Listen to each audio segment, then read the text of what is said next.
chosen ones, a second divine task you can't ignore. The calling starts costing you. So ask yourself, what have you been calling waiting that is actually procrastination? That's a painful distinction, but it can also be liberating, because once you recognize procrastination, you can finally do something about it. The people who benefit from your indecision. Here's something uncomfortable. Not everyone benefits from your growth. Some people benefit from your uncertainty, not necessarily because they're evil. Sometimes your indecision simply makes their life easier. When you don't set boundaries, they get unlimited access. When you don't speak honestly, they don't have to change. When you don't pursue your potential, they don't have to confront their own excuses. When you stay small, nobody around you feels challenged to become larger. And this is where relationships can become complicated. Someone may say they support you, but pay attention to what happens when you actually begin changing. Do they become curious? Do they encourage you? Do they celebrate your discipline? Or do they suddenly become uncomfortable? Do they remind you of who you used to be? Do they mock your goals? Do they question every decision? Do they make you feel guilty for becoming more intentional? You don't need to accuse them. You don't need to fight them. You simply need to notice. Because sometimes the resistance around you reveals how much your transformation is changing the environment. So ask, who becomes uncomfortable when you become more disciplined, more confident, and less available for things that drain you? And perhaps an even deeper question, are you keeping yourself confused because clarity would force you to change a relationship? When you outgrow the version of you that everyone knows, there is a strange grief that comes with becoming someone new. People may still expect the old you, the person who always said yes, the person who tolerated disrespect, the person who never spoke up, the person who was always available, the person who accepted less than they deserved, the person who didn't believe in themselves. And when you begin changing, they may not recognize you. Sometimes they'll say, "You've changed." And they'll say it as if you've committed a crime. But change isn't automatically betrayal. Sometimes change is evidence that you've finally listened to what your life has been teaching you. Think about a child growing into an adult. Nobody expects them to remain 5 years old forever. Growth is supposed to change you. So why should your emotional, spiritual, and psychological growth be different? You are allowed to become wiser. You're allowed to become quieter. You're allowed to become more selective. You're allowed to stop explaining everything. You're allowed to change your priorities. You're allowed to discover that something you once wanted isn't what you want anymore. And you're allowed to disappoint people who benefited from your old identity. That doesn't mean becoming cruel. It means becoming honest. Ask yourself, which part of your old identity are you maintaining only because other people are comfortable with it? That answer may expose a prison you didn't realize you were still living inside. The calling that requires you to forgive yourself. Sometimes the greatest obstacle isn't another person. It's you. You keep replaying old mistakes, old decisions, old relationships, old failures, old versions of yourself.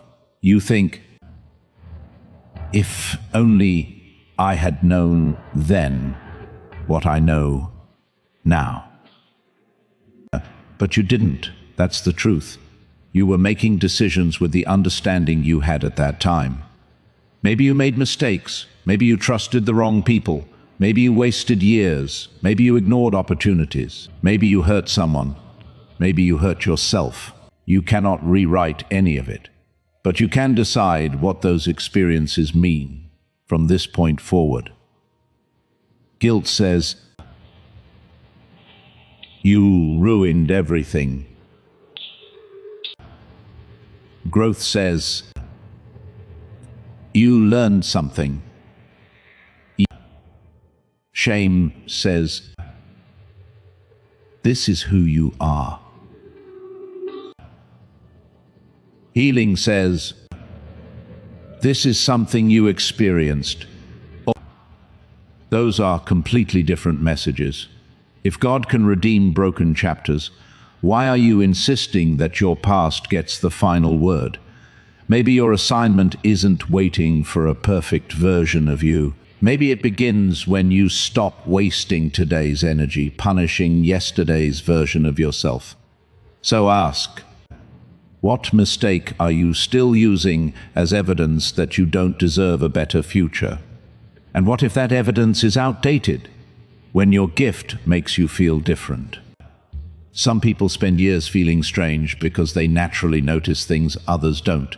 You may sense emotional shifts quickly. You may recognize patterns. You may be deeply affected by other people's pain. You may have a creative mind that never seems to shut off. You may ask questions that make other people uncomfortable. You may need more solitude than the people around you. You may feel pulled toward ideas that nobody in your immediate circle understands. And because you don't fit easily into the environment around you, you may assume something is wrong with you. But being different doesn't automatically mean you're better, and it doesn't mean you're worse. It simply means you have to learn how to understand yourself. A gift without maturity can become a problem. Sensitivity without boundaries becomes exhaustion.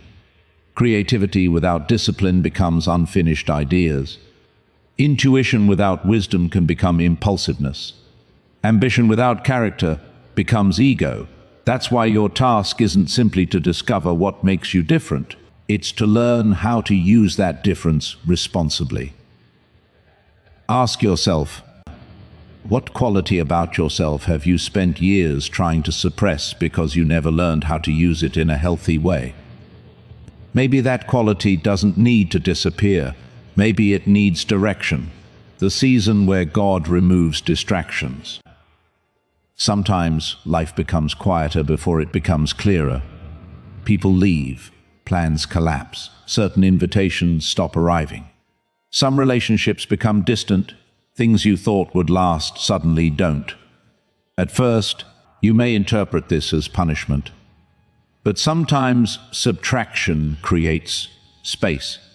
Imagine trying to hear a whisper in a room filled with noise. You don't necessarily need the whisper to become louder, you need the room to become quieter. Your life can work the same way. When everything is demanding your attention, you may struggle to recognize what actually matters. Then suddenly, the noise decreases, and you can hear yourself think again. That's when old dreams return. That's when forgotten questions resurface. That's when you realize how distracted you've been. Maybe this quiet season isn't empty. Maybe it's giving you room to listen. So don't rush to fill every empty space. Don't immediately replace every relationship that ends. Don't panic when life becomes quieter. Sometimes solitude is not abandonment. Sometimes solitude is preparation. Ask yourself, what have you been able to hear more clearly since certain distractions disappeared from your life? Pay attention. Why your first yes may require 1,000 small no's. Purpose isn't protected by one major decision. It's protected by countless ordinary choices. You say no to another hour of scrolling, no to another toxic argument, no to another excuse, no to another impulse purchase, no to another relationship that keeps reopening the same wound, no to another night spent comparing yourself to strangers, no to another promise you make without intending to keep. These decisions don't feel spiritual, but they shape your life. Your future is built through repeated behavior. You cannot build a peaceful life while constantly feeding chaos. You cannot build discipline while rewarding every impulse. You cannot build meaningful relationships while avoiding difficult conversations. You cannot develop your gift while giving all your best energy to distractions. The assignment requires stewardship, and stewardship often looks boring. It's waking up when you said you would. It's keeping promises to yourself. It's doing the work when motivation disappears. It's choosing long-term peace over short-term excitement. Ask yourself, What is one recurring yes in your life that needs to become a no if you're serious about your next chapter? You don't need to change everything tonight. Change one thing. Then protect that change. When you stop needing everyone to believe in you, there is tremendous freedom in realizing that your path doesn't require unanimous approval. You don't need everyone to understand, you don't need everyone to agree, you don't need everyone to celebrate, and you certainly don't need everyone to participate. Some people will only understand your decision after the results become visible. That's okay.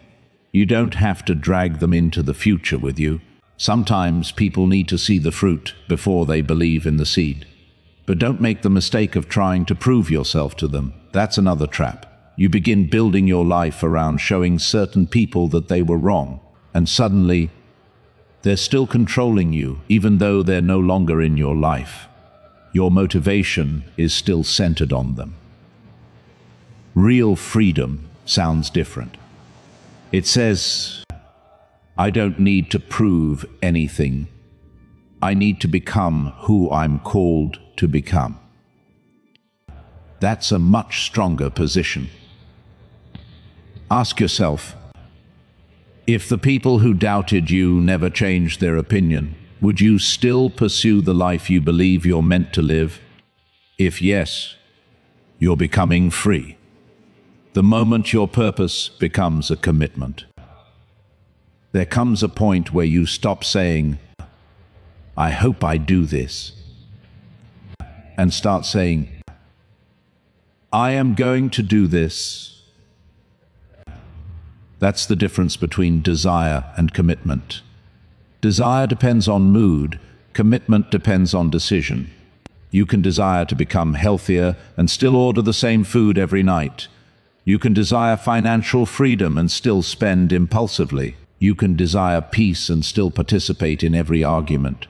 You can desire purpose and still refuse discipline. Wanting something isn't enough. At some point, your behavior has to agree with your prayer. That's where transformation becomes real. You don't have to be perfect, but you do have to become honest. If you say your future matters, your calendar should show it. If your healing matters, your boundaries should show it. If your calling matters, your priorities should show it. Your life eventually reveals what your words claim to value. So ask yourself, if someone studied your daily habits without hearing your words, what would they conclude you truly care about? That question can be confronting, but it can also become the beginning of change. You don't need the whole plan. Maybe you've been frustrated because you don't know exactly where all of this is going. You want the complete picture, the 5-year plan, the guaranteed outcome, the perfect strategy, the confirmation that everything will work. But life rarely gives you that, and perhaps that's intentional, because if you knew every detail, you might never develop trust. Think about driving at night. Your headlights don't illuminate the entire highway, they illuminate enough distance to keep moving. You trust the road one section at a time. Your life can work the same way. You don't need to know every person you'll meet, every opportunity you'll receive, every challenge you'll face, every result you'll experience. You need enough clarity to take the next responsible step, then another, and sometimes the path becomes visible only after movement begins. So stop demanding tomorrow's answers before taking today's step. Ask, what is the next decision that is already clear enough for you to make? Start there. The responsibility of being blessed. There's something else you need to understand. A blessing isn't merely something you receive, it's something you manage. More money requires wisdom, more influence requires character, more attention requires boundaries, more opportunity requires discipline, more relationships require emotional maturity, more responsibility requires stronger habits. That's why you shouldn't only pray for increase, pray for capacity, because receiving something before you're ready to manage it can become destructive. Imagine giving a powerful tool to someone who has never learned how to use it. The tool isn't bad. The lack of preparation is the problem. Maybe your current season feels like preparation because you're learning how to carry what you keep asking for. Your waiting period may be developing patience. Your quiet season may be developing discipline. Your disappointments may be teaching discernment. Your limitations may be forcing creativity. Your setbacks may be strengthening resilience. Don't despise preparation simply because it doesn't look like arrival. Ask yourself, what quality is your current season forcing you to develop before you can safely handle the next one? That question may completely change how you view your circumstances. When you realize your life isn't supposed to be proof of your superiority. Chosen does not mean better than everyone else. Purpose doesn't make you more valuable than another human being. A divine assignment should never become an excuse for arrogance. If anything, it should make you more humble, because the more you understand responsibility, the more you understand how much you don't control. You didn't choose every talent you were born with. You didn't control every opportunity. You didn't design every circumstance. You didn't carry yourself through every difficult season alone. People helped you, doors opened, lessons arrived. Grace met you in places you didn't expect. So if your life begins expanding, remember where you came from. Remember the people who helped. Remember the lessons. Remember the days when you had almost nothing but hope. And never turn your elevation into humiliation for someone else. You don't need another person to lose for you to win. Your success doesn't require someone else's failure. Your healing doesn't require someone else's suffering. Your purpose doesn't require superiority. It requires service. Ask yourself, if your future became everything you've prayed for, would your success make you more generous or simply more impressed with yourself? Your answer matters.